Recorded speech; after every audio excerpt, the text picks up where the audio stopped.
Hey everybody, welcome to the podcast, the Project Investigation Collaboration brought to you by the Veritas Project. And as always, we are here with our host and founder of the Veritas Project, Robert Curtis. That's me. And I am lead investigator Todd Boyer, and welcome to the podcast, guys. Yeah, welcome. So what's going on in your world, Bob?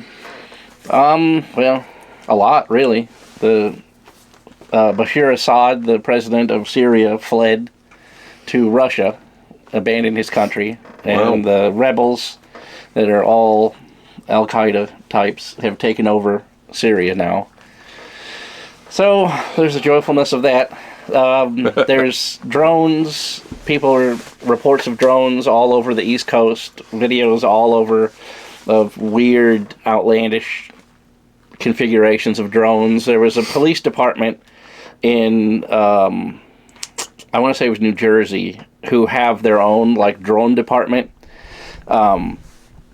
sent out their police drone to intercept one of these other drones, and it accelerated to 60, 70 miles an hour and flew away from their, law enforcement drone. Wow. So, yeesh. Yep. That's not a good look. Yeah. So, today, I got to play some disc golf today, so I was happy about that. Nice. So, it's been a while since I got to play. It was such a nice day today. Yeah. It was really a great day. I see you got your Veritas hoodie on. Got my hoodie on today, man. Are we still on Teespring? We are still on there. Okay, so if you guys want the Veritas hoodie, Teespring, you can grab them there. We are eventually going to change because Teespring is just, their customer service is horrible, and we just have all kinds of trouble dealing with them. Yeah, it's basically non-existent customer service. You send them a message and it takes them a week to get back to you. Right. So, definitely go see Teespring. I decided to wear Veritas green today. So, but, let's see, what else? So next week we'll be recording for you TikTok people, and those of you on YouTube who want to follow us and watch us on TikTok, we'll be doing probably next Sunday at 8 o'clock again instead of Saturday because we have a Christmas party. Right. So that should be fun. And also, if you're watching us on TikTok, if you guys wouldn't mind tapping that like button, we'd really appreciate it. Get us out there to the FYP, and we appreciate it.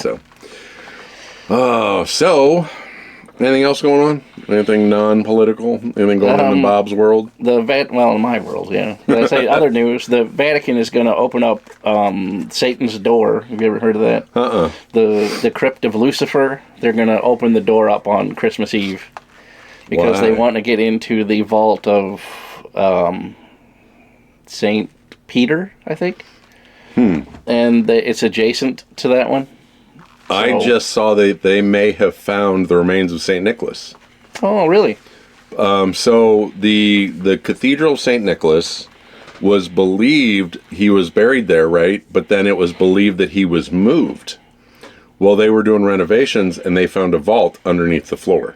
Ah. So they may have found the remains of St. Nicholas. So nice. I just saw that today. So that would be kind of cool. Yeah, that would be cool. If they can do DNA, find out if it really is whole ancestry. Maybe we're related to St. Nicholas. Related to St. Nicholas. That'd be fantastic.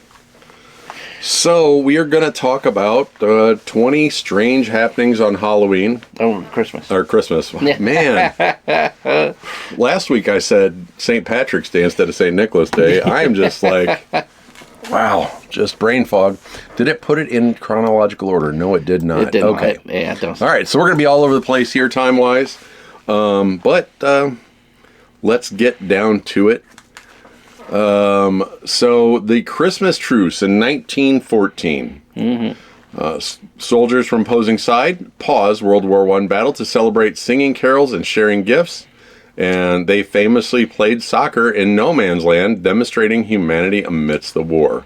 Yeah. So that is factual. Go back, check that out. They legitimately had a ceasefire over Christmas, and then literally went back to unaliving each other the next day. I mean, ridiculous.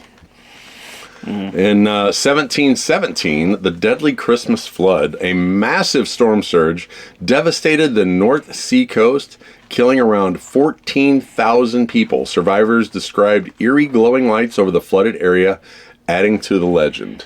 Wow. So, rabbit hole. North Sea. What is that? Maine? Yeah, I guess it'd be like the Gloucester. Maine area. Up that. Yep.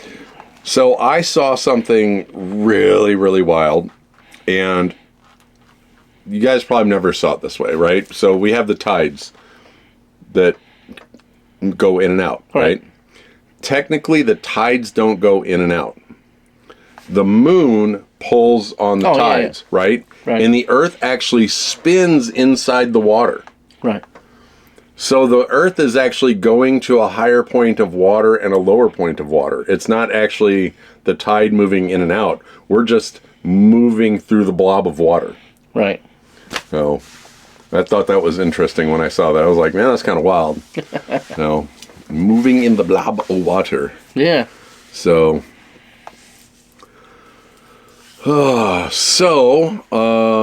the disappearance of Jean-Benet Ramsey in 1996, the 6-year-old was reported missing on Christmas morning with a ransom note left behind. Her body was found in the family basement, sparking a high-profile unsolved mystery. I remember when all that went on. Yeah, that was a big deal.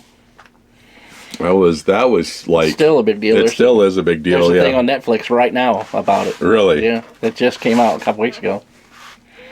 Just the story that won't go away kind of situation. Yeah. So, the Christmas armadillo in 2000. A brightly lit armadillo was seen wandering Texas neighborhoods, causing confusion. It was eventually revealed to be part of a quirky local artist Christmas stunt. That's fun, though. Did I send you the picture of the vehicle? Yeah, you sent me that. So I saw the other day, and I sent it out, and I'll make sure to send it to Bob. I'll see if I still have it. He could throw it in there. This kid took and put lights on his car, and he said the biggest expense was actually the vinyl tape to hold it onto his car. Right, that was the same color. And it was absolutely gorgeous. Yeah, it was pretty cool. Like the whole car, like he had no joke. The strips of lights were no further than 2 inches apart, and he had the whole car covered in LEDs. Everything was hooked up through a what do you call it? Inverter. Okay. Had everything hooked up through an inverter in his trunk, and it was awesome. And while I was standing there, a guy came up and he was like, my wife said, I need to come talk to you and find out how you did this, because if I don't hook her car up like this, I'm in trouble. So he's like, he said it took him 8 hours to put all the lights on. I bet. So it was really, really cool. I saw an F-150 where someone had just taped Christmas lights all over it.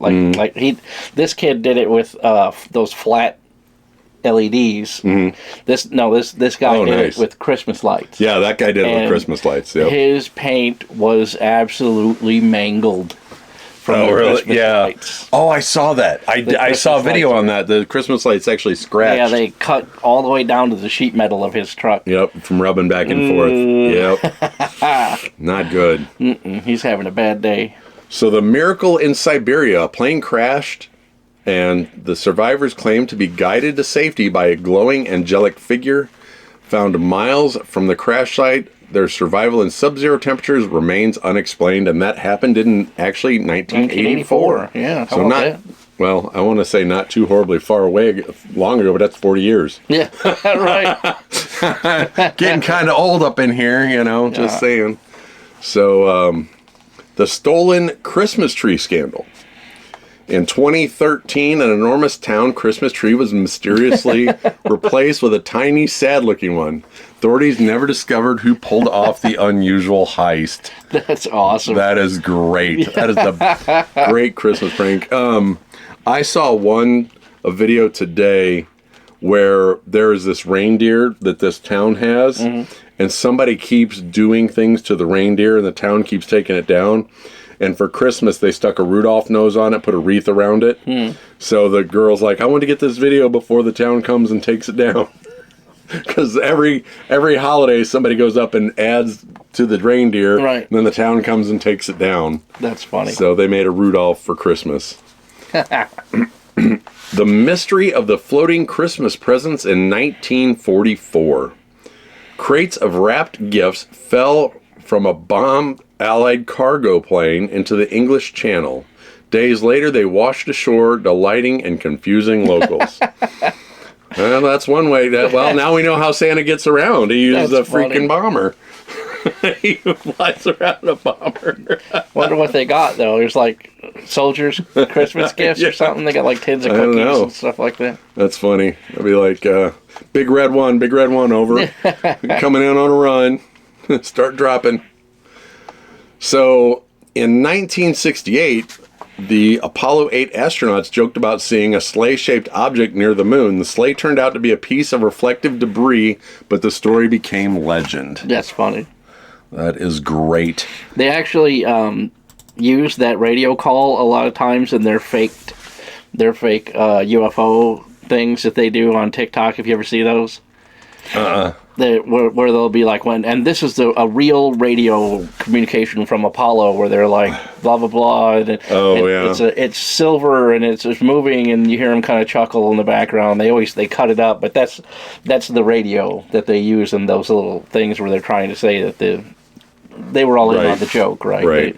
They saw this piece of whatever it is, foil floating around. They're like, oh, it looks like a sleigh, look at blah blah. They're all having fun, but the clickbaiters cut that up into little pieces and make it turn it into what they want. Yeah, make it sound like they're seeing a UFO. It's not. So the candle fire epidemic of 2007. Faulty batch of candles caused an unusual spike in Christmas tree fires in Sweden. Despite widespread warnings, many families continued to use the defective candles. If you're telling me that a candle is defective and it's causing fires, I'd be like, nope, no thank you. Yeah, I don't understand why. This is in 2007. Yeah, so that wasn't even horribly like 14 years ago. The 1800s or whatever, where people put candles on their trees, you know what I'm saying? Right, exactly. This is in 2007, so you could easily just not go get some electric lights. Yep. I mean, I guess it kind of is a thing, for back in the day or whatever, but not anymore, it's not... Nobody does that now. Yep. So, the strange case of the gifted mice in 1995. Residents of a Canadian town found gift-wrapped boxes containing live white mice on their doorsteps. The sender was never identified, and the incident remains a mystery. I wonder how many there were. I don't know. I mean, for it to become a story, obviously that it had to have been a large number. That's funny. Like... And how who would you take know the time to... that they're like infected lab rats? Yeah, I just thought of that too. It's like, were they trying to start an epidemic or something? Were they, what were they trying to do with that? That's an interesting one. Enjoy your anthrax. Merry Christmas. That's harsh. I know, that's weird. Like, I don't understand that one either. The Yuletide UFO of 1980. Military personnel in England, the Randlesham Forest observed strange lights on Christmas night. They reported a hovering craft emitting bizarre noises and beams of light. Mm-hmm. It was just aliens having a rave. That's what it was. The beams of light. And that one's noises. Actually really famous. I'll tell you a funny thing, too, is there's a walking trail that goes right by where this incident happened. Mm-hmm. And some British artist or whatever has made a UFO and put it out there. Where they saw this UFO. So if you go out there or you even Google Earth it, you can see that there's this black almond-shaped UFO out there. The way he did it's really cool, too, because like the UFO is here and it has a big steel pole that comes out the back of it and then attaches beyond it. So when you look at it, it's really it looks floating. Like floating. Yeah. Nice. It's pretty funny. This one sounds exciting. The Poison Plum Pudding Plot of 1900. A disgruntled baker in England attempted to ruin Christmas by lacing pudding with poison. The plot was discovered in time, sparing the community from disaster. Wow. How disgruntled you have to be to randomly poison people? I know. What did they do to this guy? Right. Like, what is that all about, man? And he's like, I'm going to poison everybody's plum pudding at Christmas. On Christmas time, too. Like, he's randomly... poisoning people on Christmas. Like, not like you gave it to your neighbor or like everybody. Yeah, just not like one person, like everybody. Was this a situation where, like, everybody in town picked on the guy or something? I don't know. That seems kind of weird, doesn't it? It seems very... Unless maybe he was mental and thought, like, demons or something. You know how people get. Right. Christmas. I was going to say something and I caught myself. Say he might have been from another religion and didn't like Christmas. That's possible. That is possible too. That's the TikTok approved version of what my brain said. So the Christmas Day exorcism in 1988, so not long ago, a family in Spain claimed to experience supernatural disturbances during Christmas dinner. A priest was called to perform an exorcism, which reportedly calmed the situation. All I can see is a turkey dancing on the table with a Christmas hat on. Yeah, supernatural disturbances. That seems kind of a broad term. You know what I mean? Like what is supernatural? You know, to one person might just be something normal to somebody else. Yeah, to us. Like, it was the craziest thing I ever saw. Right. That cup moved a quarter of an inch. Okay, and? Yeah. Like, you ever see somebody in the bar and they'll have like a frosted beer mug and then it sits on the table and it slides, and it moves and they're always like, oh! And you're like calm down, Kreskin. It was just condensation. No, that happens to me all the time. It's paranormal. Like, calm yourself. Right? It's not paranormal. Bro. It's called convection, conduction. You can look it up. Like, feel free to explore. Go scientific-y on it. Right. So, Santa's unexpected arrival in 2011. A man dressed as Santa crashed his paramotor into a Florida Christmas parade. Oh. Despite the mishap, he wasn't injured and became an instant local legend. So, for those of you who don't know what a paramotor is, it's where they have like the giant fan strapped onto their back with the huge parachute above them. Right. Like the big parachute wing. And you can actually fly it like an airplane. You get lift and get up and down. And so that's one of them things. They're really, really big in San Diego. You see them all over the place in San Diego. Oh, really? Yeah. Now, I remember back in the day when I was a kid, there used to be a group of guys that would... hang glide down near Valmeyer. Yeah, there's actually a runway is still there. Oh, really? Yeah. So if you know anybody who has one of those things, you can still do it over there. Nice. The bizarre Icelandic cat theft of 2020. So a very recent one. Decorations of the Yule Cat, a local Christmas legend, were stolen en masse in Reykjavik. The thieves' identity remains unknown, and the incident added to the Yule Cat lore. I have never heard of Yule Cat. I'm going to have to look up the Yule Cat. Right. We'll definitely... That's another rabbit hole to go down. Yeah, right? So we're definitely going to be touching base on the Yule Cat on Monday. There you go. Well, tomorrow when Bob edits the video, we'll definitely be touching base on the Yule Cat, because I'll be definitely looking that one up. Oh my goodness. The exploding Christmas turkey of 2015. They were playing a hardcore game of exploding kittens. No, I'm just kidding. A UK family's frozen turkey exploded in the oven due to improper defrosting. The accident caused minor injuries and ruined their Christmas dinner. Yeah. Actually, it used to happen a lot in the 80s. Really? Yeah. When home convection ovens first became a thing. Oh, yeah. In the early to mid-80s. Those like superheat. Yeah. And people were putting their frozen turkeys in stuffing it, and then putting it right in the oven. And then the convection oven would like basically flash boil all the stuff inside the turkey. Yeah. Well, also, I don't know if you guys are aware, but you kind of have to be careful with microwaves when you're heating liquid in the microwaves, because if it doesn't move enough during its heating process, it can actually reach boiling without boiling, and then as soon as you disturb that cup, it explodes. It flash boils instantly, and can cause all kinds of nasty burns and not goodness. Yeah. Well, remember in the 80s they used to have plastic cups that you would microwave, and it would keep the stuff. Well, that's why those went away.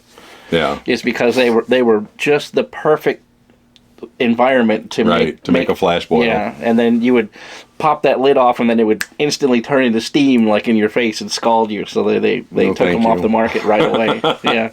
No, thank you. I'll pass.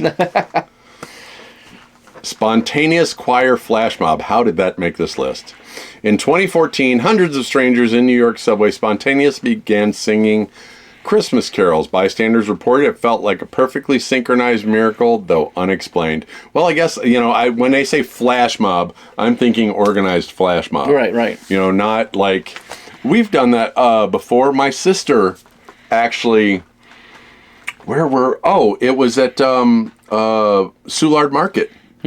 She started singing, and then other people started singing, and before you knew it, like, half the people in Soulard Market were singing Christmas carols. Huh.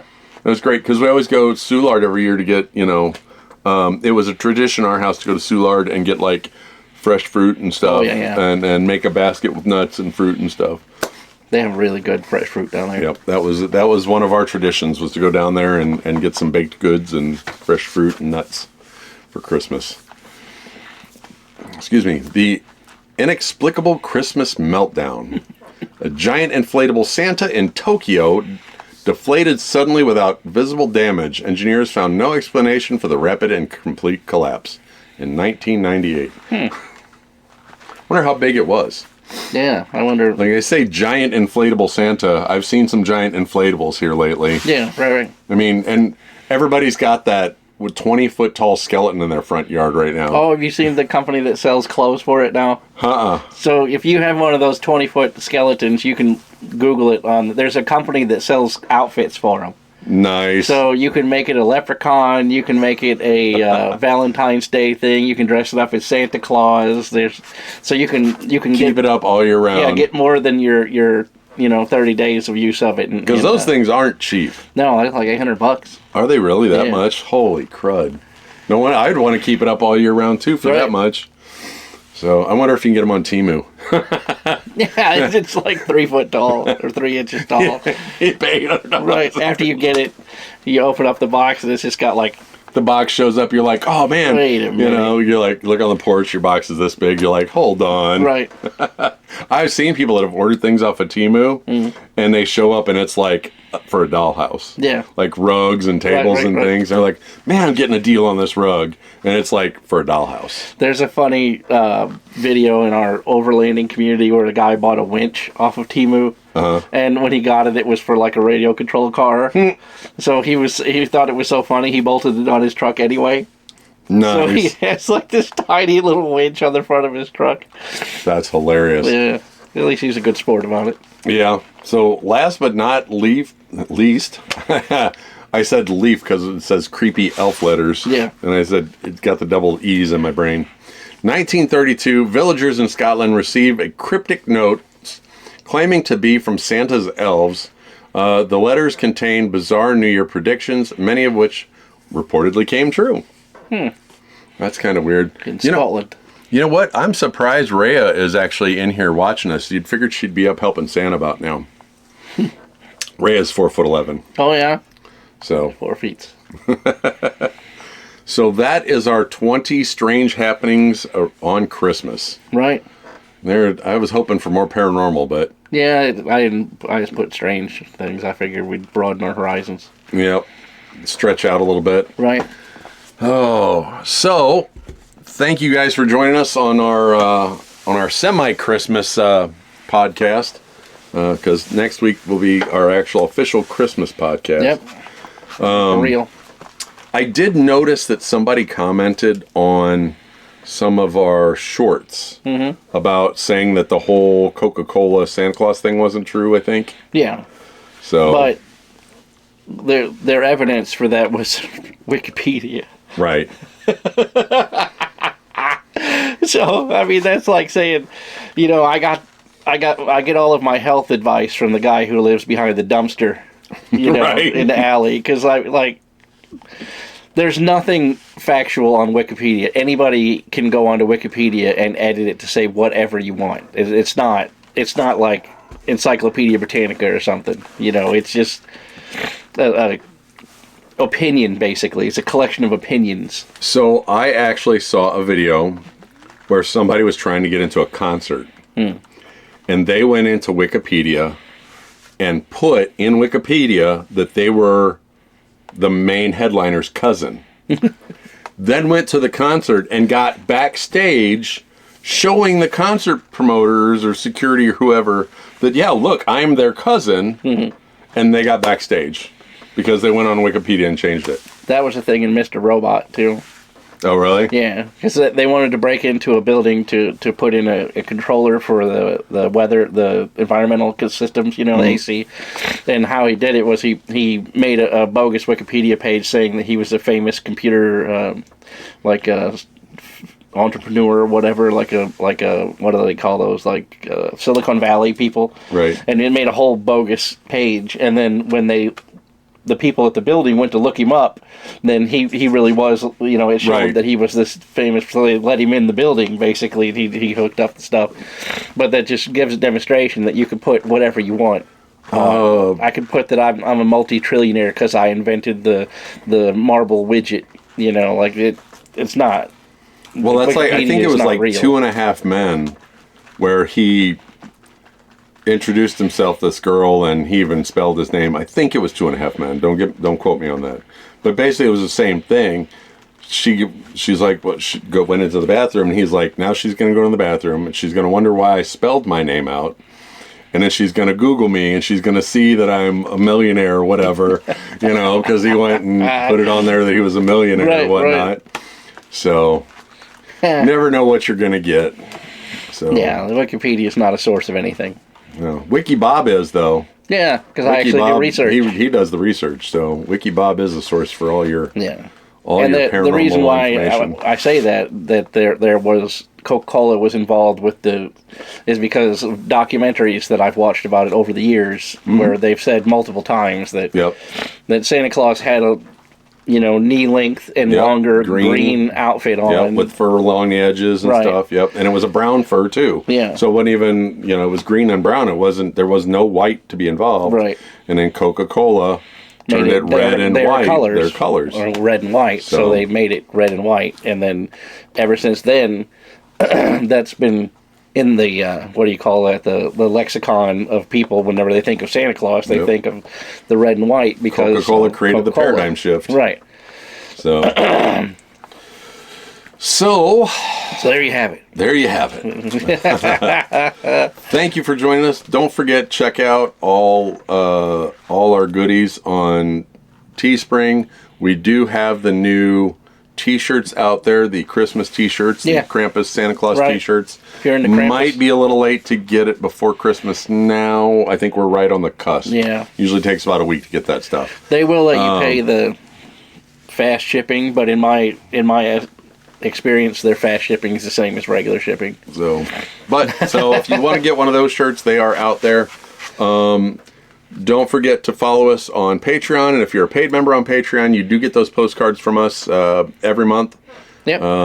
Don't forget, tomorrow, 9 a.m. Central, Bob will go live on TikTok, the Veritas Project, and I will join him while he edits this footage and adds in pictures. Yep. And then also, let's see, what else? Social medias, R.S. Curtis and the Veritas Project on everything. Yep. Investigator Todd on everything. Something that we do got to kind of discuss. TikTok may be coming to an end. Oh, yeah. On January 14th. I already moved everything over to Lemonade already. To what? Lemonade. Lemonade? Okay. Yeah. So Lemonade is TikTok's sister company. They're like the sister app. They're owned by the same company or whatever. So if they shut down TikTok, everything's going to move over to Lemonade, and we're already over there. Okay. So sweet. Outstanding. You don't have to look. We're already over there. Yep. The last time, 2 years ago, when they were threatening about getting rid of TikTok, I signed up for the Lemonade. So. Right on. Yeah, because I know we were discussing maybe Instagram or stuff like that. Yeah, Instagram is actually enormous. My Instagram, I have 30,000 followers on there or something like that. We could always do Instagram Live, too. It's ridiculous. So, which wouldn't be a bad idea if you got 30,000 followers over there. Wouldn't be a bad idea to get everything hooked up with the microphones and everything and do Instagram Live while we do this. So, could. Send us your ghost stories. We're still waiting. I know. Nobody ever does Nobody ever sends us their ghost stories. No. Tell us your ghost stories. We want to hear them. The Real Veritas Project at gmail.com for Bob, or investigator.todd.paranormal@gmail.com. Send us your ghost stories. We want them. We want to do a whole podcast on your guys' ghost stories. Yep. You know, if you've got a story to tell, we don't have to put your name in it. If you don't want us to, you know, we could just tell the story, but do be very detailed. We want to know how you felt, how old you were. You know, was it super dark that night? You know, give us as much detail as you can remember. Yeah. You know, and if you're not comfortable with the ghost stories, you have a cool UFO story or a cryptid story, or you know, maybe one time you fell down the stairs.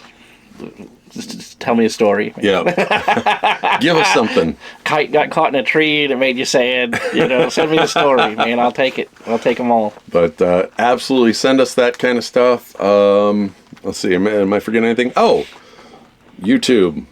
Like, comment, share, subscribe. Ring the bell. Yeah. Do all the fancy schmancies. We do need to... I gave you some corn. Does that count? We do need to get the watch hours up. If you guys wouldn't mind, just you know, going to bed at night, just go to sleep listening to the podcast. We do have a playlist that rolls right through all the podcasts. Yeah, it goes from one to the next. We'll play it all. We'll play all it all. We have enough videos that it'll play all night. So we do need the watch hours. So you can help us out in that way. Definitely check out the previous podcast. Watch how horrible we were at the very beginning. Yeah. Yeah. If somebody leaves their phone unlocked around you, you know, just go to share us out. Go to the Veritas Project, click play, send it back down. Yeah, we appreciate all the shares and talking us up to everybody.